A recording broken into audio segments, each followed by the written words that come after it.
Hello guys, welcome back to another fun talk live chat on the Raw Advantage to celebrate the ultimate raw vegan bundle. If you're listening to me, if you're tuning into these live interviews, you know there's less than 40 hours left to grab this at a crazy deal. 98% off, 55 plus vegan, low fat raw vegan, resources, oil free, recipes, tips, tricks, and more mindset. And the group holiday book, which will not be sold outside this bundle for just $50. I encourage you guys to check it out if you have not, here and in Healthy by Wendy's Instagram profile, which she is going to be joining us right now. And I see somebody trying to join me, but I don't know who that is.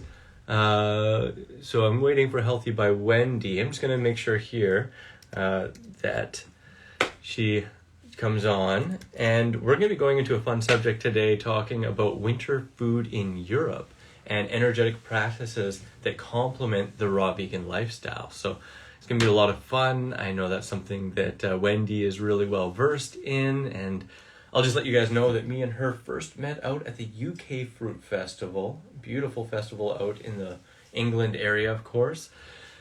And then she has since started doing her own festivals in Deutschland, in the Netherlands. So not in Deutschland, Germany, and Dutch Fruit Festival in the Netherlands. So that's really amazing. I've yet to make it out there myself, and I hope to at some time in the future. If you didn't see our interview yesterday, we did that on her page, and we went into a lot of different stuff. It was a lot of fun, and yeah, that was really awesome as well. So I recommend you check that out. I'm just bringing in Wendy, _Wendy. So get ready. We're going to dive in. And there we go. Hey, how's it going, Wendy? Hey, good day. Good to see you again. Good to see you back again. Here we are. The good news never stops, right? We just got to keep on sharing it. Absolutely. And I was just doing a little live video just with me and Kian. He's on the left because he's hungry, and he wants to show everybody the food, and people are asking us questions how we take care of our teeth and about Kian. So he said, okay, you all got to come over to the Raw Advantage live stream right now because we got to close because we're having an appointment with Chris. Perfect timing. So what did you make? What did you make? Well, it's actually a little paprika with cucumber, tomatoes, and a little sauce with coconut. Nice. And that sounds delicious. Yeah, I thought let's just make a dip. Yeah. Cool. You're just a little creative chef in the kitchen, hey? Yeah. Mm-hmm. That's Well, awesome. in the Netherlands, I make like this salad. Yeah. Like That big? Salad. You like a lot of salad? What? You like a lot of salad? Yeah. I eat a lot. Yeah. That's good. I eat a lot too. I know. You eat a lot. I eat a lot. Yeah, I eat more than the average bear. I know. I saw you at the fruit fest. Yeah. And you eat like a lot. Yeah. As much as I can, you know? As much as I enjoy at the very least. Okay. What's your favorite on there? The tomatoes, the sauce, or the avocado, or the cucumbers? Avocado. The avocado. It's pretty tasty, isn't it? Oh my God, can I steal one? No. I want to show because it's super. Like I don't know how, but now we got such good ones. Yeah. Like I Oh, don't know You know how how. I do that? Okay, I just open. I just go. I make a little hole, and then take the. There is something.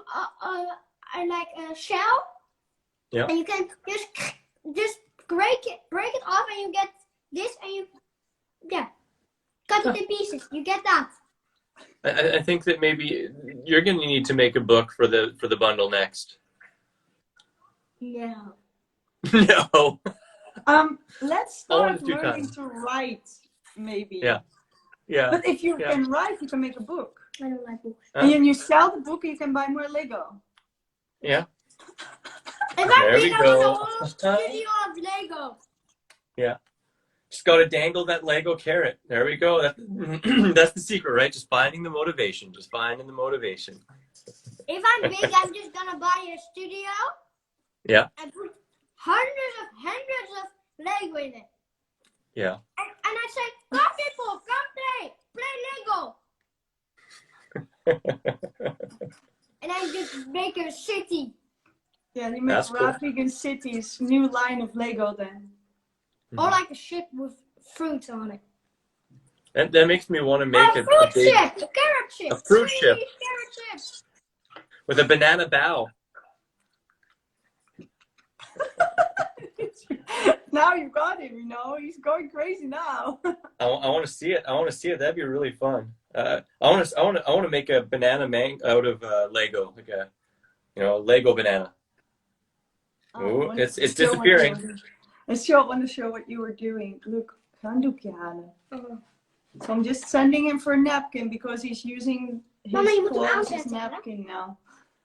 That's what I do too. I get in trouble for it as well.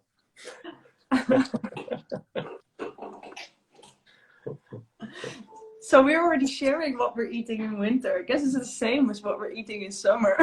Yeah. I mean, bless worldwide availability and the ability to ship things. Like we are living in someone could say back in Eden, right? Like we have more variety than ever before in human history available at our fingertips at all times. It's pretty nice. Mm-hmm. Pretty nice. Mm-hmm. I have a quick question for you before we get into that. Do you guys celebrate Halloween out there? Well, there are a lot of dressed up people passing by here, and we went to a Halloween homeschooling party yesterday. Nobody had anything to do with Halloween, but it's all vegan people, and there was a campfire, and there was lots of children, a lot. I'm a favorite girl. Oh my! Wow. So yes, and so we had a party, and the people here, like everybody's dressing up, and I see people passing with gigantic amounts of alcohol everywhere. Yeah. So I don't know what they're doing, but we're having a fruit party. I have an idea what they're doing. We'll go to the beach. So that sounds awesome. We have been doing some Halloween parties in the Netherlands, and last time we were in a very tiny city when you drive from the Route 66 north to the south entry of the Grand Canyon. So I have to look up in my brain to remember, but we were in a very small city. It's in this corner. It's in this corner. Gives me a pack of, I don't know, candy and sugar and stuff. Whoa. That big. And what about we go persimmons? by the doors, the door in the church and all this. Yeah. I always like the persimmon jack-o'-lanterns, like just the little persimmons to make them look like pumpkins with the jack-o'-lantern faces. Yes! Super cool. You can make from a carrot a ship. Oh. I don't know where people found the orange pumpkins, but I have had like 6 stores here and I haven't found any. They all have the green ones and the ones where you can make spaghetti of. I can't remember the name in English. Spaghetti like squash? Yeah. The yellow long ones? Yeah, the yellow long ones. So that actually reminds me that I kind of pooped the bed on that one too. We talked about getting a pumpkin, but then totally forgot, and now it's Halloween and we haven't got one yet. So why not? But for the people that have, and you don't have your holiday book yet, like in the holiday bundle, I know there's some people watching that already got the bundle. Yeah. There is this Prince of Orange burgers I put in there, and it's with pumpkin and carrot, and I think it's really nice to process the inside of your pumpkin that way. Yeah. And then that's something like I was really wanting to do that here, but with all the live videos and other things going on, like you. Yeah. I'm in the same boat. Did a lot less than I intended to, but did a lot more different things, which is really good. And it is amazing how much pumpkin is grown for Halloween and how little of it is used. And I mean, obviously, if you carve the pumpkin like a week in advance, you may not want to eat it. But if you carve it a day in advance, you can still use it after, and everything you scoop out, all the seeds and you can scoop out extra bits and get a lot of awesome pumpkin. Pumpkin's tasty. Yes, absolutely. In the Netherlands, there's so many people growing these orange pumpkins. Just we're on walking distance of where we used to live, and you can get them from this big to gigantic ones. And I was part of the political party of the Party of Animals, and actually I'm still a member, but I'm not active anymore. And we had to. There was a whole tour in the whole city where you can walk by people's beautiful gardens, and everybody was making food. So I had these gigantic, like I cannot lift them. You need 2 people to lift them. And I helped everybody making soup. And luckily there was something for me. So we started weeks in advance, like 2.5 weeks. And every time I would make one and I make another little pumpkin, and I would use special tools to make beautiful things with it. So I had a lot of time to try burgers and breads and kind of soups and lots of things with pumpkin. That's awesome. I mean, that goes right into the topic, right, of like winter foods in Europe, and using what is available right around you, and playing with those ingredients and seeing how many different flavors and foods you can make from seasonal, local, or near local ingredients. Yes, absolutely. So here, the persimmons are local. Yeah, you're in a pretty good spot right now. Well, that's the only thing that's local right now. Like, and is it really? Yeah, and zeekraal. I have no idea what it is in English, but zeekraal is like these little plants that grow half in the sea and half not in the sea. Here I can walk to the delta where the river Ebre comes in the sea, in the Mediterranean Sea. And I was looking at these plants and I'm thinking, oh, free food? And I tell these people, it looked the same as in the Netherlands, like, but it's another, like we're in the North Sea, which is the Atlantic. Yeah. And I was going, is it this and this? And people go, I don't know if you can eat that. I asked so many people, I was like, I'm just going to eat it and then see how we end up. So I'm trying, I'm going, oh yeah? It's a little different, but it's like the same thing. So I'm going like, what? Free seafood? So it's like a wild persimmon. No, it's not persimmon. It's like seafood. Like, seafood. Like, let me look. Like the green? Is it purslane or duckweed or? I've seen along the sea over here a bunch of lamb's quarters. It says. No, it's not that, but I love that. They're so good. I love those too. Sambayers, it says in English. Oh, sambayers. I don't, not bitters. No, sambayers. Yeah. That's what it says. Huh. I don't know that one. Is it pretty tasty? It's salt. Yeah. That's one of the good things about some of the greens that are close to the ocean, right, or to the sea, is like they're really, really rich in certain trace minerals and in sodium. And like one of the saltiest greens I've ever had in my life is called sea purslane. Have you had those? Yes. They look like little teeny like olives almost, and they taste like olives. They're so salty. It's not really my thing. Like, no, yeah, they're strong. Okay. They're strong, and they're rich in oxalic acid too, so you probably don't want to eat them like crazy all the time. Oh, but really? But they are really good. I think that goes for everything, like especially this sea vegetables and things, like it's so salty. But when you have a salad and your salad is not the best, mineral rich quality, and you add then something like this, it just enhances the flavor so much. We also had something that's called glasswort and like sea lavender, and that's also things like it's just like free food. And I love them. And we got these orange berries in the Netherlands, and they're not here, and they are so rich in vitamin C, and they only grow at the sea. And you must have them over there. Like, I love them. They're not sea buckthorn? Yeah.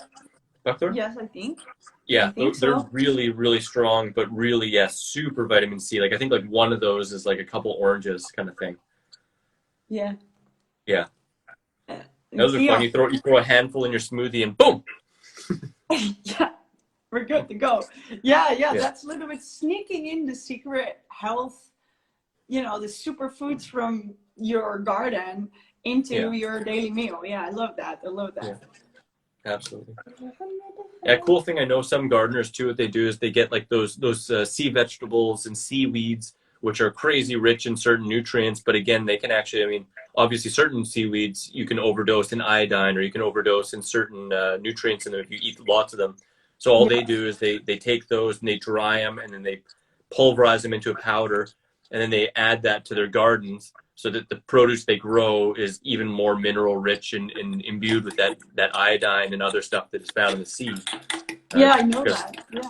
Pretty cool stuff. Yeah, really, really. That's really, I love that. That's cool. So what else do you find? I mean, if you can't get, you know, local organic or like, you know, stuff right where you are, do you find that in Europe in general there are some seasonal kind of like, you know, winter foods that you eat more of? Or do you find that the shipping is just so good you can really eat everything year round? You cannot eat everything year round. Like, for example, kale is such a Dutch thing.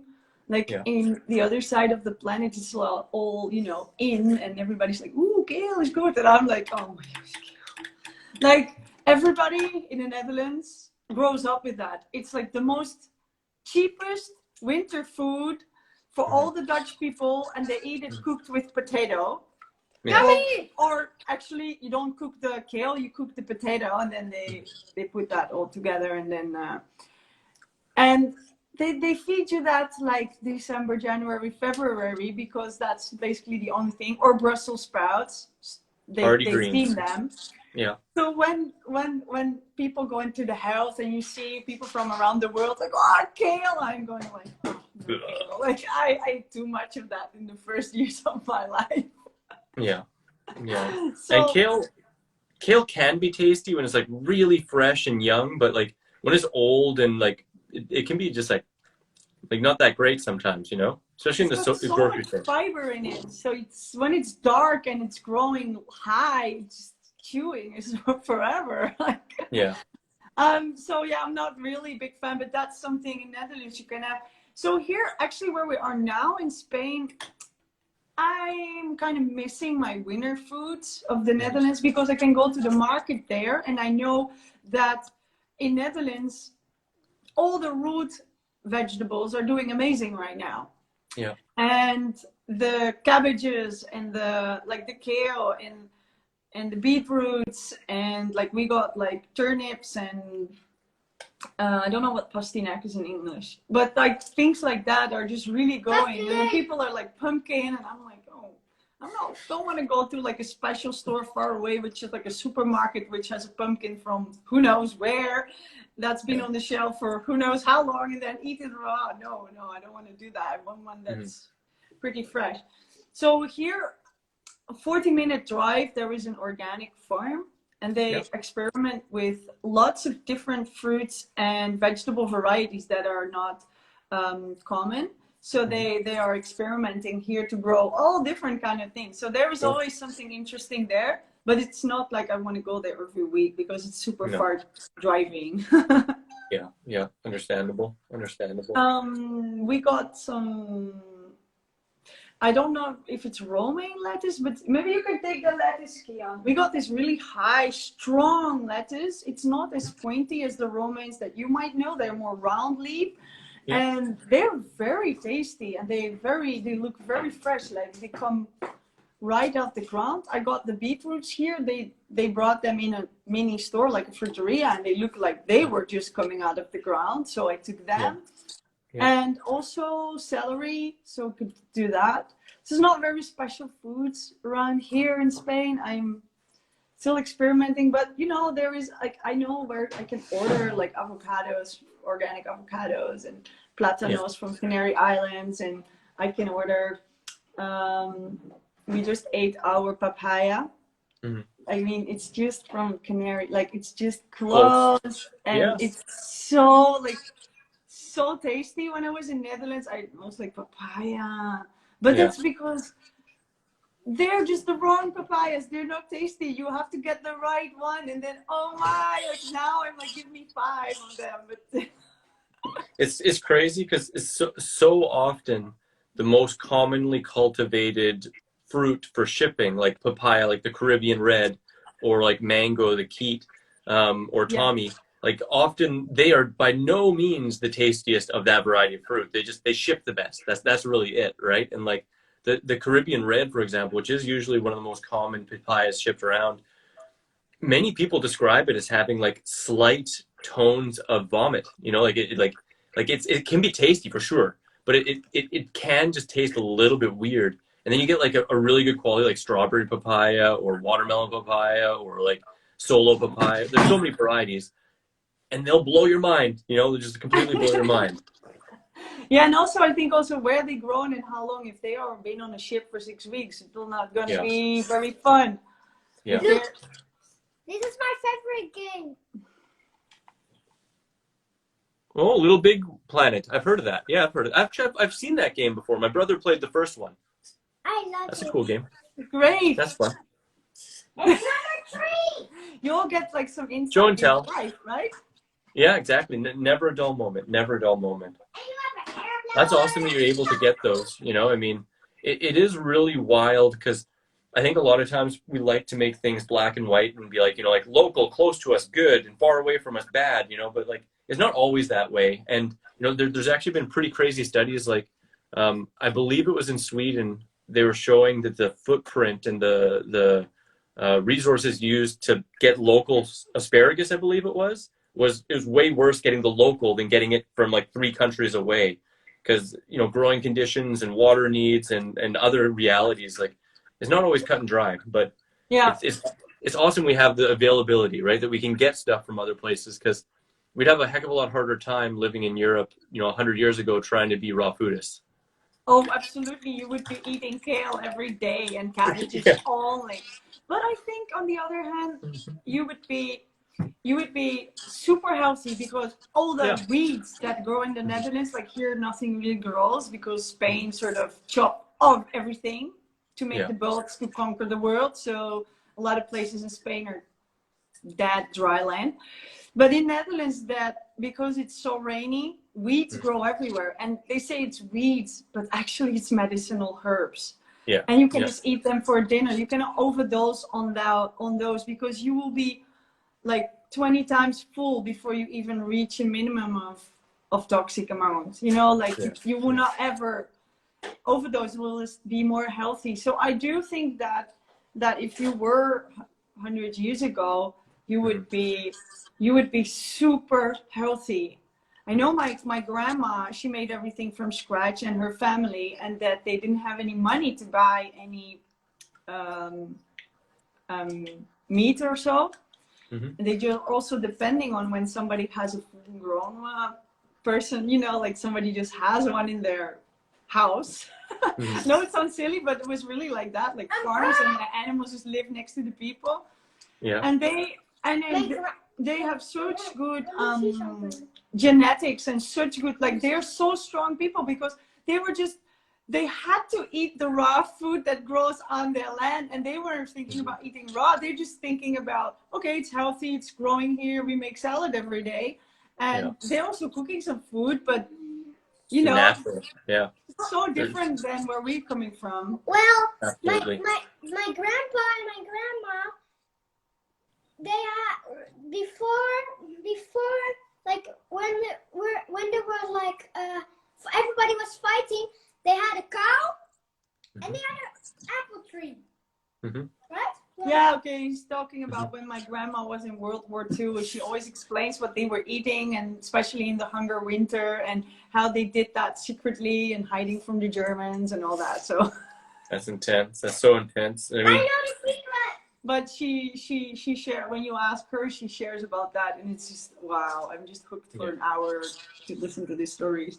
It tells us again, like, we have it so dang good. Like, you know what? Sometimes more variety can make things a little bit more difficult, and there's more confusion because of all the variety. But when we kind of simplify it to, like, you know, whole natural foods, we are crazy lucky. And they were lucky in the sense that that was what was available. So they were like a hardier, tougher people because they had a lot more stressors put on them in life. And then also they just ate simply because that's what nature provided. We didn't have all this processed stuff as much, right? Yeah, well, she says that she remembers when sugar came. Like, that's cool, eh? And like sugar That's and crazy. chocolate, that was really something for like a party. Yeah. And otherwise there would be none. Yeah. Like, wow, you just Yeah. have it like one time a year. Like, yeah. And that's what keeping these people like old and happy. I guess that's what brought them there. Like, even though, you know, they also eat other stuff now. I was looking up, by the way, on my computer, the mango varieties you were talking about, because I can you say that again? Like, which one you say that you get the most? Because I want to know which one we have here. Well, often the most commonly shipped ones are either the Keat, Keitt, or the Tommy Atkins, the Tommy, Tommy Atkins. Those are the most common ones. How come that we only like get canned mangoes in Netherlands? Like, not only, but most of the time, I love them. Yeah. I love these canned mangoes. Yeah. Yeah. A lot of times it's just what is the easiest to grow, I guess, or the most best for shipping. You know, that's so common. Why things are the most abundant is just the economic availability and ability to ship it. Oh, well, no, we have Osteen now here. Like, that's the ones we got now. And then I got a list of what they grow here. So here they grow Osteen, Sensation, Tommy Atkins, Kent, Keat, Kensington, Irwin, and Palmer mangoes. Yeah. Palmers are nice too. And you know, I could be mixed up. It could even be the Kent. I know the three that always are like the most common are like Keat, Kent, and Tommy. And one of them is the easiest shipping and is the worst taste, like typically. Or like the most fibrous, you know, like known as like not the best mango, but it ships super easily. And I thought I know it's one of those three, but I don't for sure know which one of those three. Okay, well, is it that Osteen? Because when you have that in the Netherlands, it's super expensive and just fibery, and it just tastes nothing. But here, these things are amazing. Yeah, it's because they grow here. You know? Yeah, it makes all the difference sometimes, right? Like I'd actually never heard of that one, so I don't think it's that one. But it's the same thing with like dragon fruit. Like, you know, I'd had lots of dragon fruit and I thought like, oh, this is all right, not bad. And then I went to Bali and I was eating dragon fruit every single day because it was my favorite fruit pretty much out there. Yeah. You know, it's like so good. Yeah. Wow, you haven't heard of this Osteen? Well, you probably get some in Sweden because they're always at the end of the mango season. These Osteens come and they are really sold for really high prices. They just ask you €2.60 for one mango. I'm going like, wow. Yeah. Can we do $2.60 per kilo? Yeah, exactly. We've had some pretty good luck here, but it was about maybe 2 months of good a month and a half, 2 months of good mangoes, and now the mangoes I've gotten, they're barely worth eating right now, but I have a case, so I'm hitting them up. I think I just picked a bad case. Yeah, I had that with grapes last week. I bought grapes and they are just sour. Oh my, all of them, like the whole bunch. Yeah, it's sad when that happens. I had probably one of my biggest produce blunders that I've had in a long time because I bought 4 big pineapples that I just thought were going to be awesome, and they were so underripe that they like barely had any sweetness and like burnt my mouth, like completely burnt my mouth. And then I got, you know, a full case of mangoes, and yeah, they're like those super sour mangoes that maybe you could make like a mango salad with if you put sauce on it, but not that good. You need avocado to make the sourness a little bit less. Yeah. Okay. Yeah, and I don't have any avos right now. I was hitting avos hard in the summer for a bit, but none right now. Well, for Kieran, I think he just craves these calorie-dense foods. Yeah. I mean, when we're having an active party like yesterday evening, this is his 3rd sort of meal today, and I didn't and I just wanted to make a gigantic meal just after our call. Mm-hmm. But, you know, I was like, okay, Mom, I want papaya. I'm like, okay, you just ate a gigantic amount of pineapple. We did get a very nice yellow one. And banana, and like a bunch of bananas and some kakis, and I'm like, now you want more papaya? Okay. And okay, Mommy, I'm making the salad already. Okay.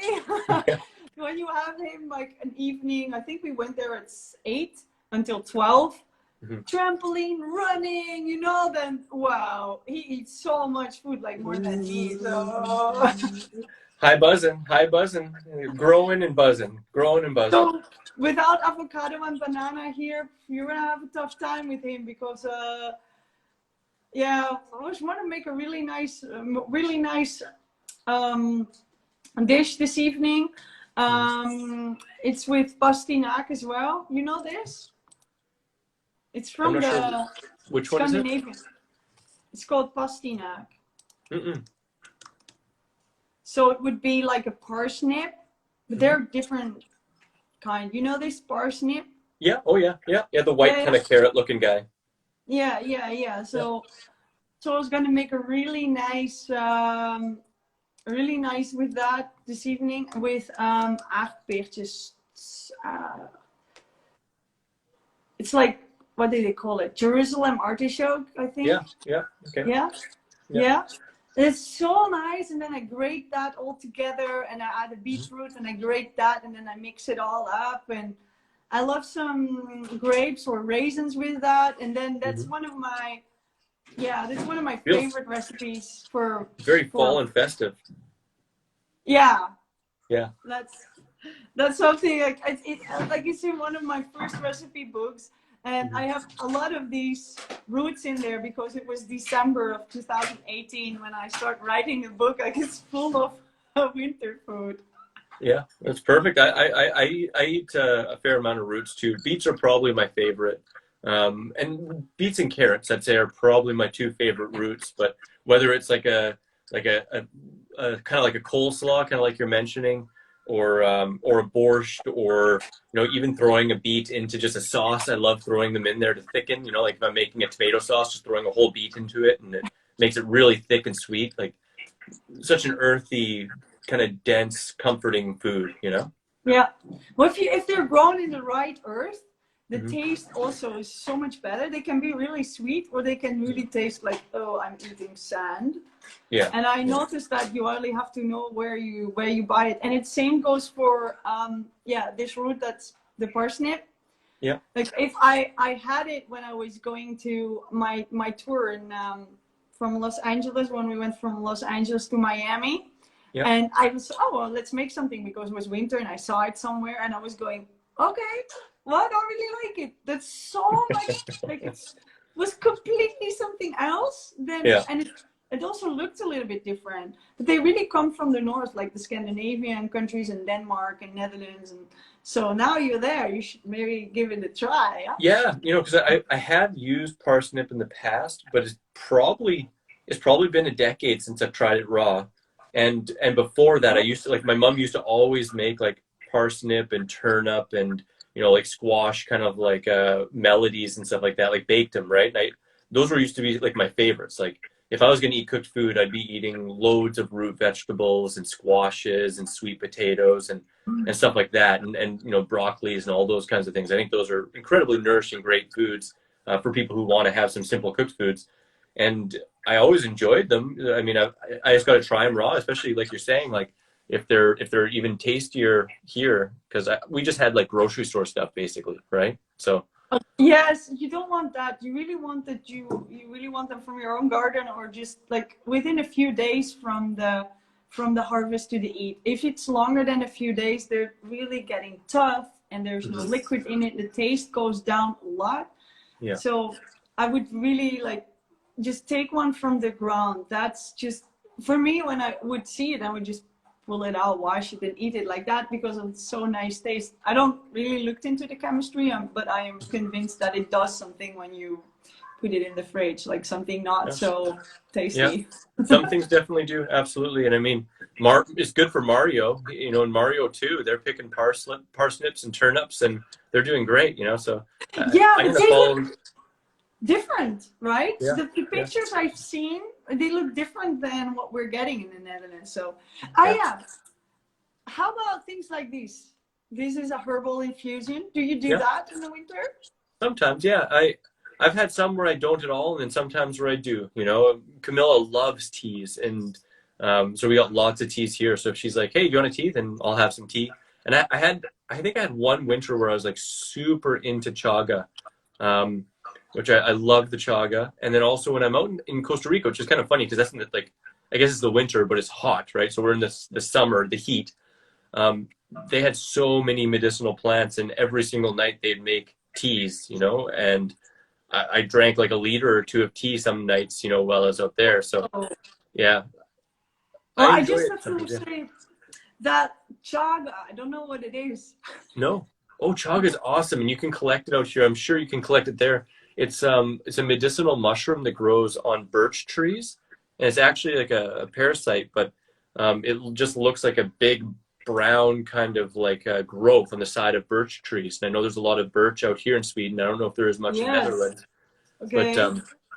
but you just take like a little nugget of it and you put it in boiling water for like an hour or more, and it's got like adaptogenic kind of properties, and yeah, and it's pretty neat stuff. I mean, obviously it's not 100% rocks. You're boiling this tree bark, but I mean, not tree bark. It's a mushroom, but Yeah. yeah. Well, it's an extract. What I learned from, you know, I study biochemistry because I'm a chemistry teacher. And then after I went in nutrition, and I mean, I were all courses in my school. I went to get another diploma, another one. But I learned that the extracts, they just get some of the content in your water, and then it's just adding things to your water. And then what is extracted from some plants, it's really not bad for you. Like, For sure. Some water. It's one of those things, right? Huh? It's like one of those things, like I was saying before, like oftentimes we like to make things good and bad, like raw good, not raw bad, and it's like, no, it's not really like that, right? It's like, you know, there can be good things obviously in cooked foods or in extracted foods or in tinctures. Like there can be good and there can be harmful depending upon what we're doing, right? But yeah, it's not if as you're cut and dry. If you're gonna drink a bottle of tincture, you'll be drunk. Yeah, you can get messed up for sure. But if you add a few drops here and there to have concentrated, you know, herbal extracts, for me, I found it very helpful. I've had so many parents coming with little children or just coming alone to help their health, and you know, not everybody's like, yay, raw, okay, tomorrow I'll do it. And a lot of people's bodies are not even ready to go tomorrow like that, but they do have a serious health condition that needs to be addressed right now, and they don't want to go to the doctor for a pill to take away the symptoms for a month. And they come to me, and I find that using herbal teas or tincture extracts or like powders are so beneficial for them that have a specific condition that needs to be addressed right now. It's like a natural medicine. And absolutely. Yes, food is our medicine, but that's for the long term. You can start on your food also today and getting more raw and more healthy. But if there's something, for example, somebody has little worms, you know, kids have that a lot. What do you do?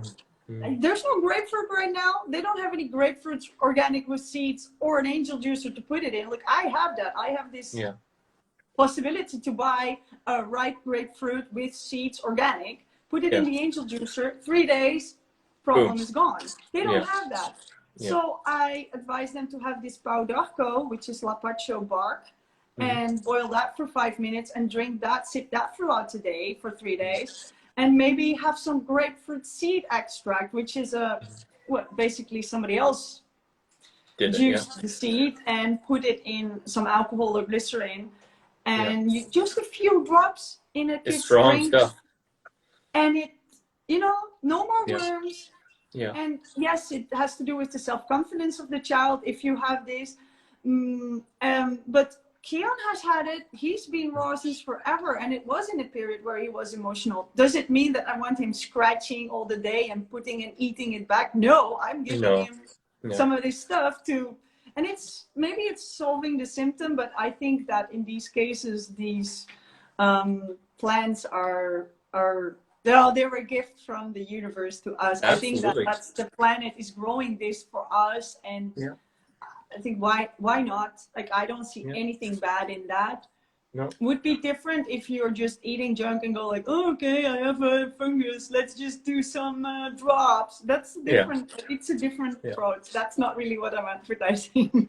No, absolutely. And I mean, realistically too, the vast majority of pharmaceutical grade medicines and stuff are derived from or synthesized from or inspired by natural healing remedies from the plant kingdom, you know, and it's just a lot of times they learn how to synthetically isolate certain compounds in those plants so that they can make a profit.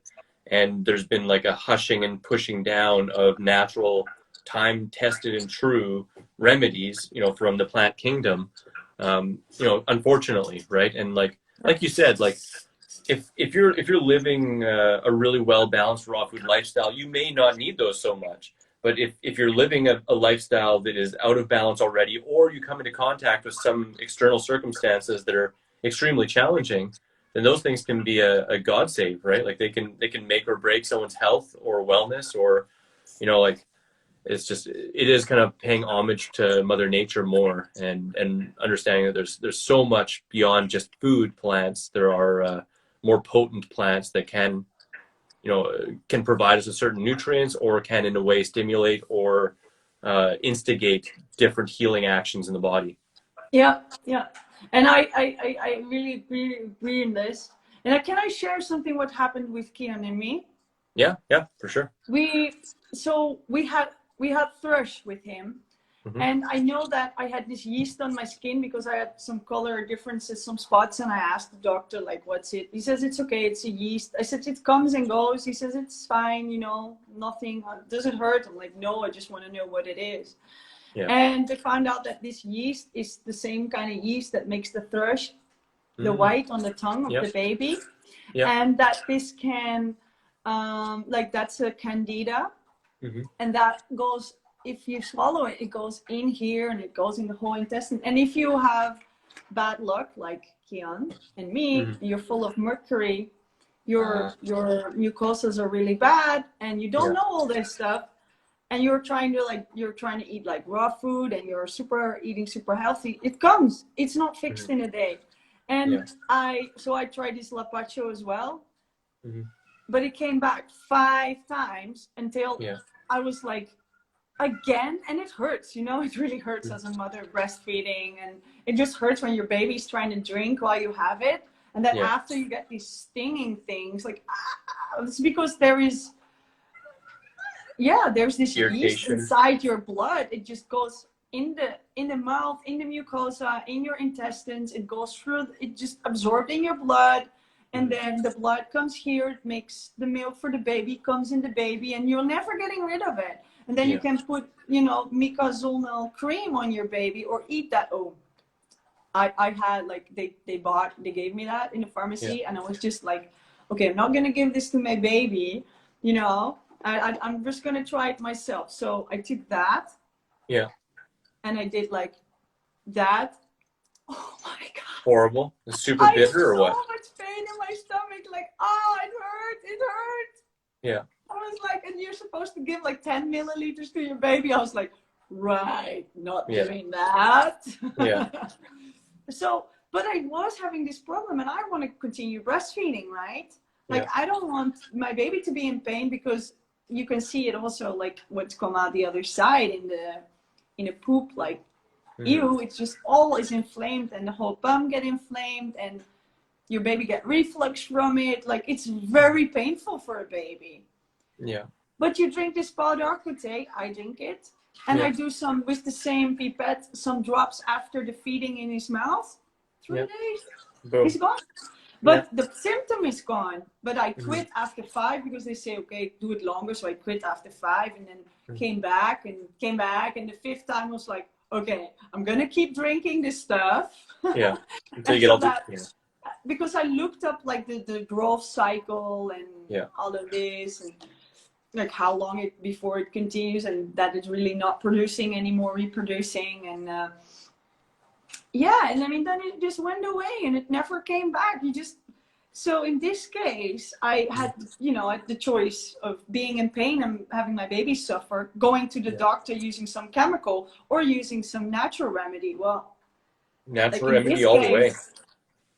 this product just make your body more alkaline. It makes it directly makes the pH more alkaline, that this thrush cannot grow anymore. Yeah. Doesn't mean it's gone, but at that moment it cannot grow anymore. And then you have to do other things like eating healthy, add some chlorella or spirulina or something like that to make some green smoothies or green juices to make the whole system like more alkaline, and stop eating bread and stuff. So that when you do that for 2 weeks, you clean the inside of your intestines, and with that your blood, and with that the milk for your baby, enough to bring the pH more down, and it doesn't come back. Yeah. So I just wanted to share that because I really love this topic, and this is Huge. I've been able to help so many people with that. Yeah, no, that's awesome information for sure, and deeper rooted, kind of literally rooted issues in that, right? When those things are you know, less than just kind of surface and easy to fix, you know, so it's really good information. Do you, Yes. Oh, there was something right in there that popped out to me that I wanted to hone in on. Is there any other natural remedies? And you know, we're talking kind of also going into energetic practices and stuff like that you feel complements a raw food lifestyle. Because I mean, obviously this like, utilizing herbs and utilizing tinctures and different plant medicines and stuff like that. I mean, you look out into nature and it's the same kind of example. You know, I've seen videos of primates when they get a parasite, you know, eating certain plants specifically to rid their body of those parasites, and they aren't plants that they'd normally eat for food. And in some cases, I've even seen really interestingly videos of primates taking a specific leaf that they don't normally eat and folding it into like a fan, and then swallowing the whole leaves, and that acts as basically like a broom to rid themselves of parasites. So it's like, you know, sometimes people think like natural just means eating bananas because they're sweet and tasty, and the reality is no, there can be a situation where your body is attuned and naturally drawn to foods or medicines that can have a really positive effect. And the more exposure you have to them, the more understanding you have of them, the more likely you're going to be drawn to that specific food or medicine. What was exactly the question? So the question meandered about because at first I was trying to think of what I just said about the animals and like being drawn to certain plants. So I remembered that as I was asking the question of what are some other energetic practices that you feel really helps and complements a raw food diet? Oh, wow. Yes. Well, that's really my thing, actually. That's what got me started. Before I answer this question, there's somebody who asked me how much Proudocco tea I did drink and how often. So you're supposed to drink it throughout the day. And if you do that, you can see it in your baby's mouth. If you're having thrush, you can just see that it's getting less and less. If you're leaving too much time in between and there's too much sugar in the mouth or too much sugar in your body because you were eating bread like a few days ago, then you should just quit the bread and drink it all the day. So I was drinking about 4 times a day. I would just make it in a pan and just sip a little bit here and there. It's not about drinking a gigantic amount. It's about sipping here and there to add it to your system. But if you really love the flavor, you can do no harm to drink like half a liter of this stuff. And I like to make it concentrate because of the taste and efficiency. But if you like it light, you can add more water to it. It's fine. I know there are some myths that it's dangerous, but I promise that it is the same ingredient as what they give you in the doctor, but it is way less concentrated. It doesn't have sugar and other weird additives, and it's not from a factory, but it's simply from a tree. So that said, if you really have a problem, I'm supposed to say that it's not medical advice because I'm just a therapist and not a doctor. Yeah, always do your due diligence and do some research and you know, feel into your intuition and what feels safe, and you know, talk with people, of course. Is there any foods that you didn't eat while you were doing that protocol? Oh, besides the when bread. I started, I was reintroducing things like rice, and I was so hungry. I was losing weight like crazy. I was when I started this after he was born, I was just, so basically I quit the rice again. I didn't eat gluten for years, so I didn't do that. But I added some rice, cooked rice, to my meals, not knowing about the glycemic effect at that time. So absolutely not eat that. But overall, I was eating vegetables and vegetable soup. So I was just having salads, vegetable soups, and here and there fruit. Because at this time I was not raw or vegan or anything. It was like I didn't heard about that. I didn't hear about that. I do eat a lot of raw foods because I really believe in the power of that, and I did that. Yeah. So yeah, I was just having like vegetable soups and salads, and salads, not lettuce, like salads, like I just explained, roots and everything you can eat raw that is not a sugary fruit.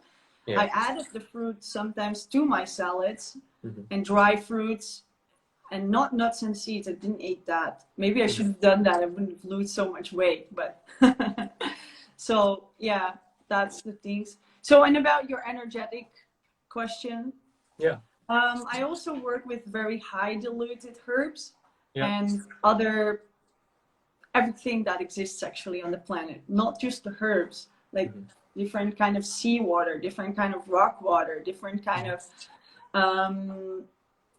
sunlight from another place on the planet, like, and that in high dilutions, to the point that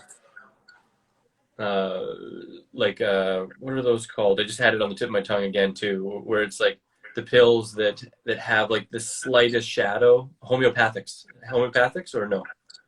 Yes. So originally the classic homeopathy has some rules, and this is not following all those rules. It's following the rules of dilution, or you can do it also with grinding. Like if you have like a bowl with a grinder stick, and then you can do that.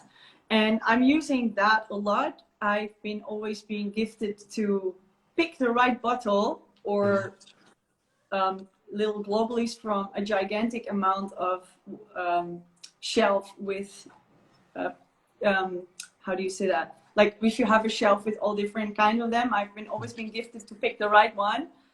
Like, no, I didn't do that. I was just, oh, this looks interesting. And I would talk to the person and I say, oh, this looks interesting. Why are you in the store? So I don't know. I just went in here and I have some issue and I'm seeing this and I think, oh, maybe that's good for me. And I talk to the people and they would say, wow, you picked the right one. That's the one. I thought, that's good, huh? Yeah, that's nice. I've had that since a teenager. And so really good with that. I learned now how to do muscle test for the right thing and how to use the body's reaction directly on the wrist. So you do like that or you do like that. And you feel the body's reaction literally with your thumb on the people's wrist. And so I always look for people, like if it's the direct herb, do they need like a really concentrated powder? Is it better for them to juice or smoothie? Is it better for them to have a tincture, or is it better for them to have an energetic remedy? Usually the energetic remedies I love because they don't contain the bad things. There's nothing in it basically except water. And it's actually the energy, the potential difference between the core of the atom and the electrons around it that are spinning around it. There is a potential difference between it. They're like magnets and they're like moving around each other in a very specific shape, that the whole world is made of this specific vibration. And everything in our universe has this vibration, and in these energetic remedies, the potential difference that is in between these two magnets, that changes. So the moment it's like I dilute this with water over and over and over again, but in the end, because I'm shaking it, this one molecule that is still having this particular herb is vibrating at the same level as the herb, but then like the shape of the vibration stays the same if you look at it on a chart, but the level gets up. It's like a computer game. You know, it gets harder and harder when you get up, but like the principle is still the same. You're still Mario. Yeah. Or whatever this kid, what it was he was showing on the game. And then with little children, especially babies, they cannot eat yet. But this vibration, they are so sensitive, and it makes direct changes. I had kids that couldn't poop for months, and they went once in 2 weeks, and they were so scared, and just like 2-year-olds, and they couldn't poop, and the mother tried this, and you know, they say do some lactative. You cannot really discuss with a 2-year-old this topic. No. You try to make them feel safe, and then you just give them these drops, and then this mom go home. 4 hours later, they say, "Oh, it hurt by itself on the body, no problem." And I'm going, "Oh yes." Like with fever, I've seen it a lot. For example, belladonna. It's a gift. If it's a toxic flower, you should. Yeah, super toxic. But they make medicine of it, and really still used in the hospital. They still use this plant to make the medicine. But if you dilute it, painkillers, right? Yeah. So if you dilute it and dilute it and dilute it, then you only have this vibration left, and the fever will go down, and it will not be so hard as taking the whole plant or the medication. It's like it retains the essence, right? Retains the essence or I don't remember if it's the NSIDs or that it's the paracetamol that they make from. I'm sorry that I don't remember what they make from that. But both reduce the inflammation and therefore the fever. But for a baby, you just take the energetic essence and it reduces the symptoms in a way more soft and gentle way. It's not like, oh, I take the paracetamol, my temperature is back to normal. 3 hours later, oh, now it's sky high and way higher than it was before because it's done with working, you know? Yeah, and you disrupt the microbiome, or you do so many different things when you're taking these intense pharmaceutical grade qualities, you know? Yeah, this inflammation process with the fever, it's like a whole train with all little wagons, and what you do is just take somewhere in the train, you just disconnect 2 wagons, and 3 hours later they're together, and the train is still going 140 per hour, and you know, your body is going all over the place because it's stopping and going, and it's disconnected and it reconnects. It's like your body is messed up. With the homeopathy, like this, it's like you're just like telling the train to slowly start slowing down and don't drive so fast. And when it's done working, it will go faster, but it will speed up slowly again and not less jarring. Make an accident. Like whispering in the ear and putting your arm around them, like, "Hey, this could help," you know, instead of like shaking them up. Yes, like just cuts the system. Like I can see now in front of me all the chemical names and all the the chart, how it goes. Like, okay, so I'm gonna try to explain in English how this works. Yes, it's often easier in Latin, right? With some of those things, if you know it. I don't. But. Yeah, no, I don't remember. I got my diploma for the pharmaceuticals 2013, I think. Yeah. So, and I'm supposed to like do pharmacology every year, but since we traveled, I wasn't able to do that according to the Dutch law, because you have to do it in the Netherlands, and there are like 2 opportunities, and you have to subscribe up front and stuff like that. And I'm like, I'm traveling the world. So I've been focusing more on the natural remedies than actually keeping my pharmaceutical knowledge up to date, to be honest. If a client comes and they ask about a specific medicine they have, I can always look it up and, you know, talk with their doctor and them together and see if they can build it off and replace it with something natural if it's necessary. So yeah, that sounds like that's more your interest anyway, right? So I mean, all in its balance. It's good to have that background and continue that education, but also to develop and grow more with the stuff that you really believe in even more. Yes, I really believe that we should just use all the plants what they are made for, and not like you said the other day, not overthink it. It's like sometimes it's not logic, and it's really intuition, like and feeling how this energy remedies work. Like I also have the feel the like for me, I feel the power of deep breathing, and I don't do that like automatically. Like you hear me talking, my breath's like right here. I also have to sit down and do the practice. Yeah, bring it back. I'm like, if I don't do any yoga, I'll be stiff. You know, I gotta do it every day. You know? Yeah. I feel the difference. And so also like a walk in nature can be, if you really shut off your brain, it can be so rejuvenating.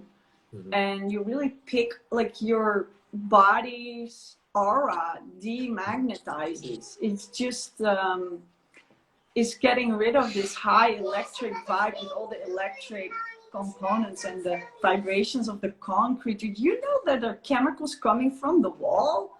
Yeah, they everything, right? Like they come in the air. Like a new concrete building is actually toxic to be in. Yeah. Because of the and it continues for years. This air is coming up for years with these chemicals that is, and that's chemical, but they also have a very hard vibration, like gray concrete. Like nobody gets happy from looking and sitting in a gray concrete box. No. If anything, it's just kind of like slightly numbing and calming in a numbing way, you know? Yeah, you're really like, you feel like you're numbed out or something.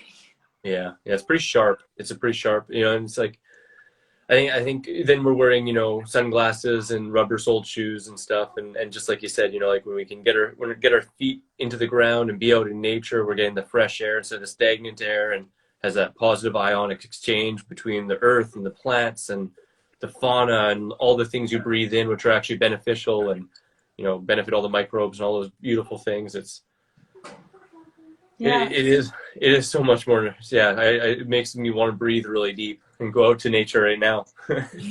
Yeah, I'm looking forward to go to the beach. Like, and there's also scientific research done that people that are breathing like sea breeze air, like people with the same illness, and it's breathing simply air from the sea, sitting looking at the sea, is making people more healthy. And then they look up what's in the air, and you know, there are some more molecules that are good for you in this air, but it's also the vibration, it's also the looking at the waves that is calming your mind, and it's the soil that you are, because you feel it like that on your feet, you'll be able to relax. And the moment you relax, your aura changes, your energy changes. Everything. If you can see it, I wish more people could see it, because if you can see it, you just see the people coming out of their work like, you know, and then they have to take a shower or walk or a bike ride to out of the dark clouds around their heads into a more relaxed kind of field, for sure. You saw them, no? Yeah, no, I've had some powerful experiences, and actually that auras and stuff like that is what led me to raw foods. And I think like many things, I've had different cycles where it was something I really embraced and worked on and paid a lot of attention to, and then cycles where I barely focus on it at all, and it kind of fades away into the background for a while, right? And but it's a beautiful thing, and I 100,000%, you know, not only believe but know to be true as well. Yeah, and it's understandable, you know, when you move on to another topic, it fades to the background. Yeah. But I also think that in the beginning, I really cut off these feelings that I was having, and, you know, picking the right thing or knowing things I wasn't supposed to know. I was really wanting to be normal. It was just really a struggle for me because I didn't know what to say, because I don't know if what I'm saying is the right thing that people want to hear. And it was just getting me in trouble. And I was like falling out of the standard group of people and kids, and just made me lonely, and, you know, made people bully me for that. So I wanted just to make it go away, whatever it was, until when I found out that I was having something, you know. But now I for years, the last years, like since I was last 20 years or something like that, I've just seen it more and more as a gift instead of a burden. But you have to overcome that. Like you really, like people, so many people are just afraid. And I've met a lot of people that have a Christian background. I have a Christian background. I'm actually officially Catholic. I don't anymore unsubscribe that. You know, you can do that. You can erase your name from the big book. But they really come to me, and they want a natural solution because they don't like chemicals, and I come with homeopathy, and that's something that's really dangerous according to Christian churches. And then I say to them, all right, we leave them over there in the closet. And some of them actually after, okay, I know that what you do seems to be working, so okay, I'll give it a try. And then they're more open-minded about it, and they're not afraid because they're just afraid. They've been told their whole life that it's dangerous, you cannot see it, it's fake. But if it's working, who cares what it is? If there's nothing in it and it's just water, but it's working, hey. It gets into that biology of belief, right? The biology of belief and resonance and frequency, and it is such a crazy thing that how we believe about things and the faith we have, said across many different sacred texts and stuff. They're like, with the power of your belief, you create your reality, right? It's pretty amazing. But when certain qualities are shown time and time again, and those that are sensitive and embrace that sensitivity can correlate and basically agree upon certain things, it just becomes more and more stronger and rooted in tradition, Yeah, and also now I've been talking about it. There's so many more people that have kept it a secret for so many years. There's so many people who saw auras. They just didn't know they were seeing them or anything like that. And recently I had a talk with Louise Koch about this topic, and she asked me some questions like guides and things. And I just by accident went in and channeling, and there was like, what am I doing? Well, Wendy, you've been doing this your whole life, so now is apparently the time. She's asking it, answers are coming, my guide tribe is cheering me on, so why not? And the more people do it, the more you're able, because I really believe that we're not our body, and our soul is just not one thing that's hiding in our heart, but we are really this gigantic thing of energy that is existing in multiple places wherever they are. And when you dream, you can connect with more parts of yourself, and when you meditate, you can connect with more parts of yourself. And I've just found that eating this way, I'm eating raw foods, but also using the energetic practices, that is just helping that, and it helps your intuition, and therefore it helps you to make choices that are right for you, that give you the ability to learn what you want to learn, or the ability to enjoy what you want to enjoy, and make the right choice. We're just having that inner voice like shoving out the the window because we're told that math is math, and you write and you type and you eat, and that's the way it is, and you go to work and school and you have to do that, and that's the way life is, and you're just your body. But we're not. And to get out of this concept, we have to support each other, because we're all raised like that. Then who's going to be the first? If everybody is quiet, then it reminds me of these movies where somebody knows something and doesn't want to speak up, and then when somebody speaks up, like it turns out a lot of people know it. Then it just spreads. And I think there's probably a lot of reasons for that. And I had a really fun talk with Louise earlier today. And a lot of people just want to be accepted and fit in, and if they say something outside of the norm, then they fear, they have fear. And beyond that, I also believe in ancestral kind of pains and things being passed along. And it's not that long ago that a talk like this could see you like burned to the stake, pretty much, like going much further than this, and the knowledge that's being shared. It went against convention and went against industry and went against some lines of thought, and so it was immediately frowned upon. And I've had relationships with people and known people and family friends whom not that many generations, actually even just one generation ago, were put in insane asylums, or who were persecuted or jailed for talking natural living, natural remedies, or anything in the realm of spirituality outside of the the classical norm, right? And I think it's just a beautiful thing that people are waking up to it a little bit more, less afraid, because we're in a much more acceptable society now, where we're not able to, at the very least, be burned at the stake or, you know, imprisoned, right? Like, people are seeing that these but realities there's the social lockout, like that happens, like it happened to me a lot. And there is this, and you always have to accept that those people are not your friends, you know? or at the least they don't understand. No, they if they don't understand, like if they're afraid, that's the reason they act like that. And you can understand that, but you can also, you have to let that go. You cannot like try to hold on to them, because you cannot convince them who's wrong or right. Like that's not helping. That's not being, but yeah, being to the stake and all that, like, if I have to believe my dreams, I did it all. So I'm like already done that. So probably will not happen again.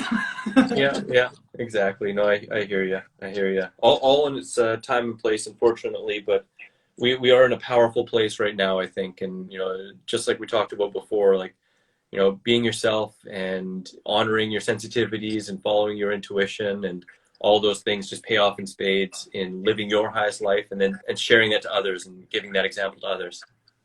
Absolutely. And that's what I love, that people start to do that more and more. And I feel so proud if I've been a part of their life, and, you know, I've done or said something I shared that was difficult for me, but that actually gave them the courage to take these actions. Then I feel so proud. I'm like, oh, see, it was worth it, because this person really benefited, not just keeping the benefit for myself, but also keeping the benefit for them. So, and I know that you're like, what you're sharing actually is the same, you know, like what you're sharing, that, you know, that also triggers other people like me, like going, oh, that's super cool, you know, like, could do that.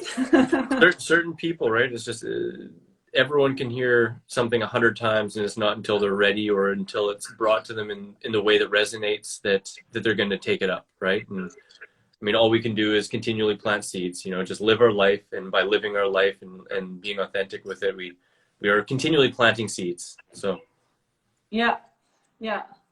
Well, thank you for asking me about my official work, actually, because it's super nice to be able to talk about sometimes. No, absolutely.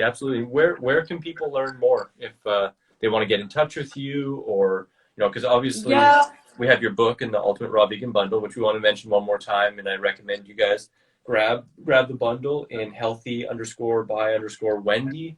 It's only available for like 40 more hours or less, and it's a ridiculous deal. So I recommend you check that out. But where else can we find out about you and any other things that you've brought into being to help others? Yeah, so I have this really nice website which is in Dutch. Yeah. And I got this translate thing on it, so you can check it out if it's working on your language. Okay, right? So. Yeah. But I think the best way also is to just to connect with me. I have my newsletters are in English, and I have the same things that are on the website in Dutch. I have them in English, but you have to get them like individually separate, because it's not on my website. So for example, I have this energy challenge, which is really sharing some information like that. That's really, really cool. It's just free, and you can, in 5 days, I'll take you through the most important things that give you more energy, and that is managing your energy yourself. And you can just do it like that. And at the festival that I've been to, the UK festival, Winter Fruit Fest in Thailand, and the Dutch Fruit Festival, I always give my workshops. Yeah. And so I love this find your inner healing power.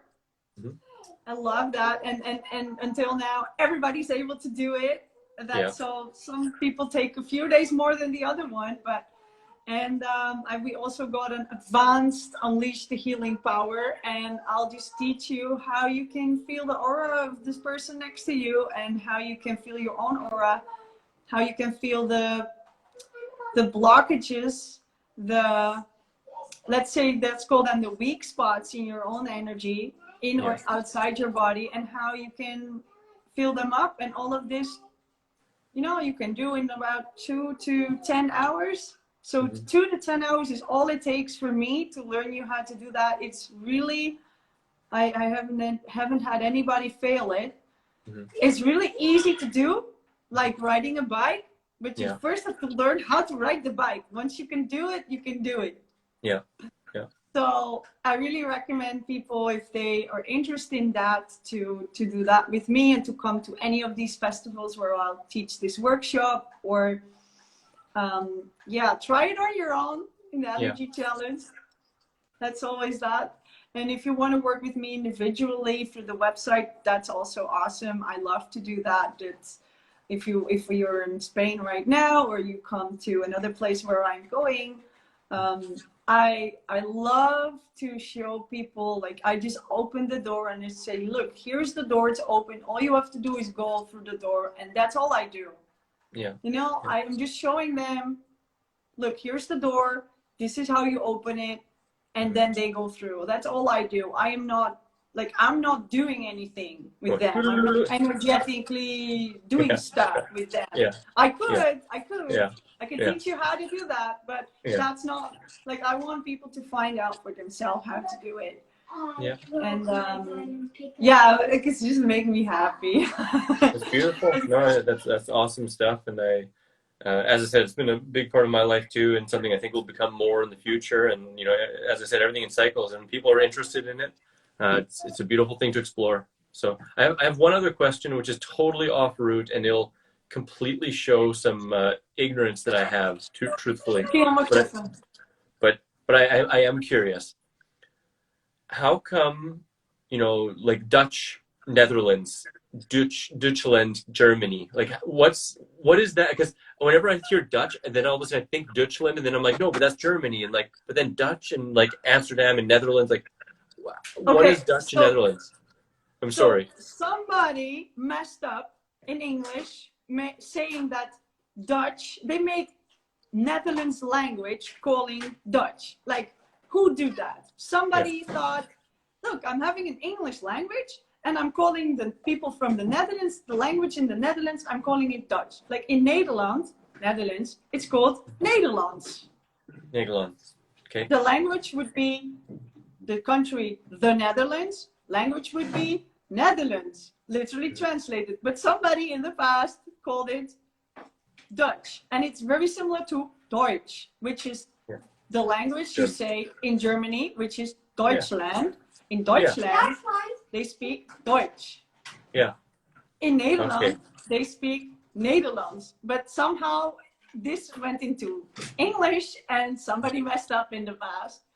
So we're not a part of Germany. The Netherlands is a recognized country.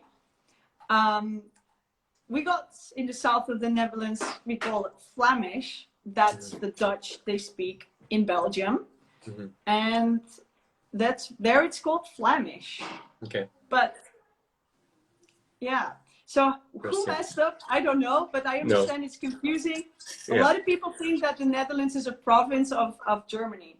I never thought that, but I was always confused about Dutch and Deutschland, and it's like, it always confused me because I'd hear Dutch and I wouldn't immediately think Netherlands, and then I'd have to connect them again. And well, you know that our queen, we have now a king that's the son of our queen. She married to a German guy.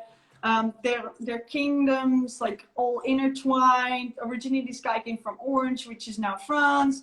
So if you just map it out in the history, it's understandable that nobody can understand, because they're just like princes and princesses and duchesses, and how do you say that? They just, you know, they just you go marry this person because that's good for our kingdom and stuff. It just really happened, you know, like. And then we got our song, our Dutch, how do you call that? The song of the country? National anthem. Yeah, that thing. In the song, it says we're all from Germany. We all came from Germany. That's what it says in the song. So, I don't know. History gets sticky, right? And it's written by those that, you know, won or tend to profit the most. So that's another total other rabbit hole, right? That people can go down is history and accuracy. yeah, let's let my mom join history. I'm like, it's interesting, but I don't have to focus on that. And Yes. yeah, I like natural remedies, yoga, raw food, making beautiful dishes, helping people be happy. I like traveling, meeting other people. That's my thing. So history, just leave it to somebody else. Yeah, no, I hear But you. I hear you too. thanks for the question. So everybody coming to the Dutch Fruit Festival, it's in the Netherlands. Yes. And it's not far from Germany because we're neighbors. It's not far from Belgium because there also are other neighbors. So Awesome. Well, thank you so much for clearing that up, and thanks so much for all the fun conversations yesterday as well as today. Really appreciate you, and excited for the future. Hopefully to connect more in 3D, and I hope you guys really. Absolutely. I hope that it will be super awesome in the future, and you'll be able to join us in the festival in the Netherlands. Or if you guys want to have the Swedish one, I'll come over there. I don't mind. Okay. Yeah, we probably one day will at the very least be doing more events in Sweden and sometime in the future. But I'm the same. I'm excited for travel. I'm excited to go to UK and to the Netherlands and hopefully to Woodstock as well. And time will tell. But I'm envisioning that for the future. Well, I know Sweden, Spain, Netherlands, we can all do with no problem. But going to the UK right now, I don't want all these sticks in my nose, So. No, me neither. Yeah. Well, things will become more clear, and we still have a few months until the summer. So again, I encourage everyone to go check out Healthy by Wendy and grab the bundle if you haven't checked out the lives. I will mention very briefly that I'm having a really fun panel discussion tomorrow at 1 p.m. PST, a World Vegan Day celebration going into why vegan, with some long-term OGs in the raw food gang. So check that out. It's linked up in the live schedule as well. And I hope you guys just have an awesome weekend, an awesome Monday. Thank you very much. Thanks so much, Wendy. Yeah, thank you for having me. Thanks everybody for watching. Hope to see you soon in the future. Bye-bye. Bye-bye. See you. See you guys. Have fun in Spain. Thank you. You too. Bye. Yeah. Bye-bye.